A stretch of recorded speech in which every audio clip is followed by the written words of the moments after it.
آج ہم تاریخ اسلام کے ایک اہم اور سبق آموز باب غزوہ احد کے بارے میں بات کریں گے۔ یہ غزوہ 3 ہجری شوال المکرم میں پیش آیا، جو غزوہ بدر کے 1 سال بعد ہوا۔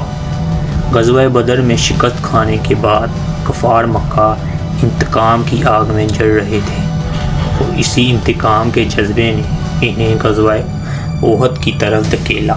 السلام علیکم ناظرین، عظیم AI اینیمیشن، جہاں تاریخ AI اینیمیشن کے ذریعے آپ کی سکرین پر ظاہر کی جاتی ہے۔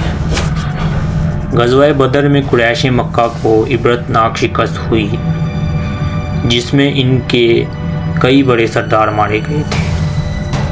اس شکست کا بدلہ لینے کے لیے انہوں نے ایک منظم جنگ کی منصوبہ بندی کی اور اپنی افرادی و معاشی قوت کو جمع کرنا شروع کیا۔ شام سے لایا گیا سارا سامان مسلمانوں کے خلاف جنگ کی تیاری میں خرچ کر دیا گیا۔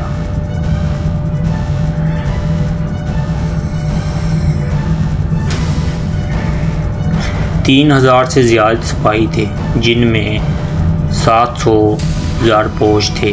ان کے ساتھ 15 عورتیں بھی شامل تھیں، جن میں ابو جہل کی بیوی ام حکیم، حضرت خالد بن ولید کی بہن فاطمہ بنت ولید اور ابو سفیان کی بیوی ہند بھی شامل تھی۔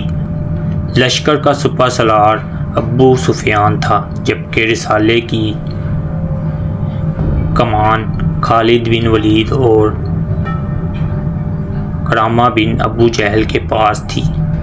ان کے ساتھ 3000 اونٹ اور 200 گھوڑے بھی تھے۔ مسلمانوں کا لشکر 1000 افراد پر مشتمل تھا، جن میں 300 منافق بھی شامل تھے۔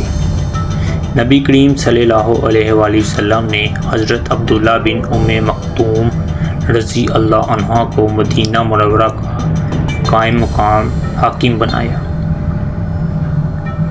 رسول اللہ صلی اللہ علیہ وآلہ وسلم کی مبارک رائے یہ تھی کہ شہر کے اندر رہتے ہوئے مدینہ منورہ کا دفاع کیا جائے، لیکن پرجوش نوجوان صحابہ اکرام کی ایک جماعت نے اصرار کیا کہ ہمیں باہر میدان میں نکل کر دشمن کا مقابلہ کرنا چاہیے۔ نبی کریم صلی اللہ علیہ وآلہ وسلم نے صحابہ اکرام کے مشورے کو تسلیم کرتے ہوئے احد کے میدان میں صف آرائی کی۔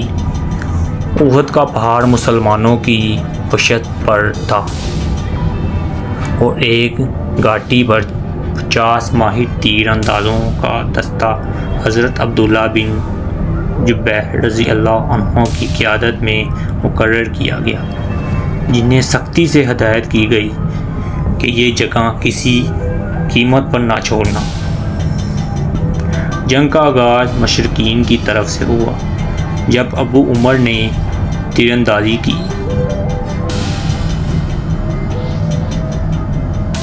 جنگ کا رخ اور مسلمانوں کا نقصان۔ مسلمان فتح ہو رہے تھے اور مشرقین کی صفیں بکھر گئی۔ تیر اندازوں نے جب یہ منظر دیکھا تو یہ سمجھے کہ مسلمان غالب آ چکے ہیں، اور مال غنیمت سمیٹنے کے لیے اپنی جگہ چھوڑ دی۔ خالد بن ولید نے موقع پاتے ہی پلٹ کر عقب سے مسلمانوں پر اچانک حملہ کر دی۔ اس غیر متوقع حملے سے مسلمان دوبارہ صف بندی نہ کر پائے اور انفرادی طور پر لڑتے لڑتے شہید ہوتے گئے۔ اس غزوہ میں مسلمانوں کو شدید نقصان اٹھانا پڑا۔ نبی کریم صلی اللہ علیہ وآلہ وسلم کے دندان مبارک اور ہونٹ مقدس زخمی ہوئے۔ حضرت امیر حمزہ رضی اللہ عنہ سمیت 70 صحابہ اکرام رضی اللہ عنہ شہید ہوئے۔ غزوہ احد مسلمانوں کے لیے ایک تعمیری شکست ثابت ہوئی، جس سے انہیں کئی اہم سبق ملے۔ اس جنگ نے مسلمانوں کو اپنی غلطیوں کو دیکھنے کا موقع دیا اور یہ واضح کیا کہ نظم و وابست اور رسول اللہ صلی اللہ علیہ وآلہ وسلم کے حکم کی مکمل اطاعت کتنی ضروری ہے۔ قرآن کریم میں اللہ تعالیٰ نے یقین دلایا کہ حزن و ملال نہ کرو، کیونکہ بالآخر مومنین ہی غالب آئیں گے۔ غزوہ احد تاریخ اسلام کا ایک اہم واقعہ ہے جو ہمیں اطاعت، نظم، وابست اور صبر کی اہمیت سکھاتا ہے۔ یہ غزوہ ہمیں یاد دلاتا ہے کہ کامیابی صرف اللہ تعالیٰ کی مدد سے حاصل ہوتی ہے اور اس کے لیے ایمان، تقوی اور مکمل اطاعت ناگزیر ہے۔ اگر آپ کو ہماری یہ ویڈیو پسند آئی ہو تو لائک کریں، شیئر کریں اور ہمارے چینل عظیم AI اینیمیشن کو سبسکرائب کرنا نہ بھولیں۔ ملتے ہیں آپ سے اگلی ویڈیو میں، تب تک کے لیے خدا حافظ۔ عظیم AI اینیمیشن، جہاں طریق AIM اینیمیشن کے ذریعے آپ کی اسکرین پر ظاہر کی جاتی ہے۔